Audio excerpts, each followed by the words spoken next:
নির্লিপ্ত সমাজ। কঞ্চ কলমে আমি রত্না। চারিদিকে মানুষরূপী শোষকের বসবাস। দুর্বলকে শোষণ করে চলছে 12 মাস। নিয়মনীতি চুলোয় দিয়ে স্বার্থ অন্বেষণ, কর্তব্যবোধ ভুলে গিয়ে হয়ে যায় অধম। নির্লজ্জ আর বেহায়াপনায় ওরা ভীষণ পাকা। কৌশলে পেট পুড়িনে অন্যকে দেয় ধোকা। সুশিক্ষা নয় স্বশিক্ষাতে ওরা সমাজের কীট। টাইকোট পড়া বড় বাবদ থাকে সদাই ফিট। দুর্নীতিতে পেট পড়েছে মনটা অহংকারী।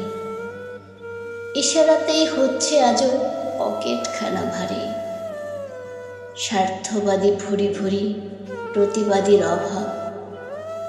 কর্ম করে নীতিবিহীন, এটাই ওদের স্বভাব।